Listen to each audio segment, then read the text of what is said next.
What's up, YouTube? Brett Hoover from Rants here. Alright, so The Witcher Nightmare of the Wolf is finally out, and overall, I will say it did not disappoint. It actually excelled beyond my expectations in a lot of different ways. Now, why I said excelled, I didn't have low expectations for this. I thought it was going to be good. The trailer for it looked amazing. The character seemed interesting. Of course, it's already somebody we know in Vesemir. And it's giving us a newer look upon that character, but a more interesting version of this character we got to see. Now, the reason why I said it excelled my expectations, like I said, it wasn't because my expectations were low. They weren't. But I'm still stuck on the whole He-Man debacle. That kind of left a sour taste in my mouth when it came to Netflix. I had totally forgot how great Castlevania actually was. And to be honest with you, this was miles better than Castlevania was. And Castlevania was brilliant, in my opinion. But this had more interesting characters, less slow spots than what Castlevania series actually had in a lot of different ways. Now, I'm not saying it didn't have its moments where I was just bored, and there was some moments where I was bored, but a lot of the problems that I had were just motivational problems when it come to some of the characters that I had a problem with, and maybe not fleshing them out quite as much. But anyways, I'll get to that a little bit. Let me talk about the animation first. Animation was just probably the most dominant aspect of this movie. Everything just flowed so smoothly. It looked beautiful in so many different ways, like the way the characters are drawn, the backgrounds, the scenery, just how they move, everything just gorgeous. A plus, A plus. Wish I could give it a higher grade, but I can't. A plus on that. As far as the action is concerned, action was from beginning to end. It had the right. I felt like it had the right amount of action. It wasn't like balls to the wall like stuff. It wasn't like that. It was a slow pace in certain aspects, but then it would speed it up, and it was bloody, but it wasn't like Castlevania bloody. Like, it wasn't like, oh man, there's no way a human body can have that much blood. It wasn't like that. It was a normal amount. It felt the right amount. Let's just put it that way. There is some moments on this that everything is going at such a fast pace, and it's so beautiful watching it. Some of the fights on it were just mind blowing, especially at the very end. Absolutely loved it. Where I give it a worse grade is the story of it. Now, overall, the story could have been really captivating. It really could have been. I had a real problem understanding Vesemir's reasonings behind things, his motivations. Just to kind of give you, I'm not going to go through a lot of spoilers on this review, but I will say he's a peasant boy who's in service to a nobleman. He doesn't like being in service. He wants to go out and see the world. He wants to make a lot of money, but he's also in love with a young girl, Eliana, who was really fun to watch. Really fun to watch. I almost kind of wish that it would almost stayed more with her throughout. We get to see a different version of her, and that's kind of one of my little pet peeves with it to a certain extent. But as far as his motivation's concerned, he's in love with the girl, but he's not so in love with her that he's willing to give up his aspirations of acquiring, gold, basically. So he ends up deciding that he's going to go off and be a witcher and make all this money. That's what he ends up doing.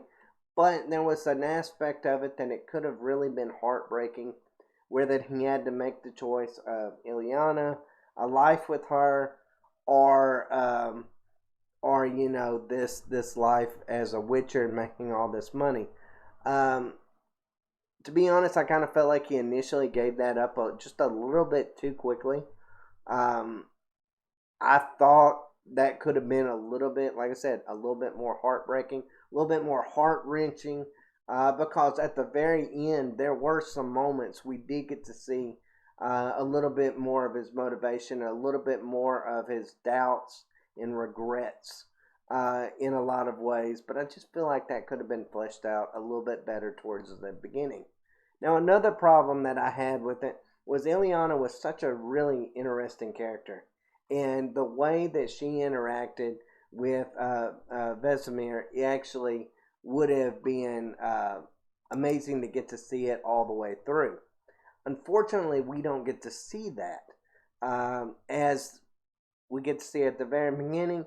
And then after that, she's a 70-year-old woman. And she's still his love interest, which just was creepy in a weird way. I get it. He was her age. He just looked like, I don't know, a 20-year-old man.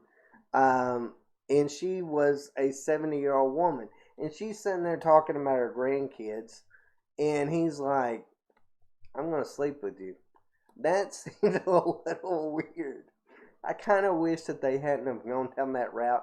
I kind of wish they would have, had it 20 years or 30 years down the road, where that they're both close to looking around the same age, and he has to make that decision of, hey, is there still a possibility that I can have a life with her? That would have been, to me, a better way that they could have brought that out. But halfway through, you just keep thinking to yourself, this isn't going to work.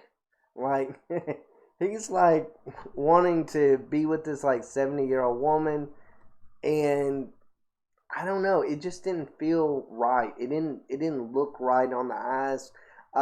It didn't feel, throughout you knew something's going to have to happen to her. I mean, she's not going to live throughout it. And I kind of felt like if they would have maybe added, brought the age down a little bit with her, made her where it would look closer to what his was, I kind of felt like that would have made it more suspenseful of where, okay, is she going to survive? Is she not going to survive? That would have been a little bit better version, I feel like. So that's just some of my pet peeves when it comes to the story-wise. Another little pet peeve that I had, that was a bigger part of something that I despised, absolutely despised, was we had a lot of interesting witchers. We had one that had no arm, and then we had one that was kind of, flamboyant and kind of seemed like a really interesting guy to get to know. And we see a fight scene, a scene with him off screen, and then after that, not much about him. We get to see this other one that has no arm, and we get to learn why he has no arm. But I didn't know enough. I didn't care enough about that character to really care about knowing his backstory in a lot of different ways. So I was really kind of pissed off that they didn't do more with that. Daglin is one that we get to see in the very beginning, who's basically Vesemir's master, his teacher, kind of like Vesemir is, in the games. He's the mentor like figure. Um, we didn't get to know anything about him, anything at all, and that was a big disappointment. Big disappointment overall. I just felt like, as far as the Witchers go, they were very bland, with the potential of being great, and that's what irritates me the most when it comes to that, because each one of those seemed like they had a story, seemed like they had motivations that we could have brought out a little bit more, and they didn't. They just, did the thing of, well, hey, these are other Witchers, and we'll do a little bit with Deglin, but we're not going to really go fully in depth into his character motivations too much. That was a disappointment. But like I said, overall, I thought this was an amazing movie. I really did. I think it brings potential to what we could see maybe in upcoming um, uh, Witcher games. I believe that it could spawn maybe some animated features or animated series that's based off of Vesemir. I think that would be great in so many ways. But I'll be honest with you, after seeing this, when it come to at least the game version, I would love to see if they do replace Geralt in some form or fashion. To not do it with Ciri, but to do a kind of like a prequel with Vesemir. I think that would be really cool. I would love to get to see more of his adventures. I felt like we didn't get to see that enough. Uh, with who he was. Um, I just kind of felt like uh, at the end of the day, um, motivation is usually a big key of whether the protagonist of the series or of the movie is interesting to watch. And I kind of felt like he was charismatic, that he enough to an interesting enough of a character to be able to pull it off. But man, it sure did come close to not having his motivation ruin everything in a lot of different ways. But overall, guys, I can't say enough about it. I mean, I thought we had a really suitable villain. I thought we had some suspense to a certain extent when it come to the story. Like I said, the animation was great. We got to see some new creations. We got to know just a little bit more about Kaer Morhen. We got to know a little bit of what happened to it, why it was burned, all of that other kind of things. We get to know a little bit of these things as well. I just wish that at the end of the day, we would have got to know the Witchers a little bit more, and we would have also got to something a little bit with Eliana, a love story that didn't feel like he was just constantly trying to sleep with a 70-year-old woman. It it just would have felt a little bit more. How do you put it? It would have made it where that we would have not been in doubt of whether or not she was going to survive or not survive. I just kind of feel like that would have been a little bit better, because the way they had it, it was clear from the very beginning. But overall, guys, animation looked great, story, eh, and the action part was just amazing to it. Definitely a watch. Definitely, if you're a Witcher fan, probably I would put it. I would definitely put Vesemir up there above the Geralt version that we get out of Henry Cavill. The one where he says two words throughout the whole series, and just for some reason just completely and totally falls in love with Yennefer without even mentioning anything before that. It just everything flowed better with Vesemir. I hope that they maybe do some works in the future when it comes to that. Maybe have a live action version of Vesemir, and kind of a prequel to the Witcher series, and have it go alongside Henry Cavill's, Geralt. I feel like that would be a really cool way to do it. But I would be even more excited if they kept it in animated form and we got to see more of this Vesemir.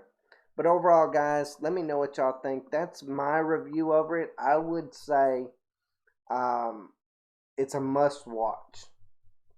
Definitely a must watch. And if you're like me and you're a little bit still pissed off about the whole Masters of the Universe thing, um, this didn't have any of the problems that had. This really reminded me of the Castlevania series from a few months back. It really did feel like like that, except it was even better because it had more interesting characters. It had a lot of potential.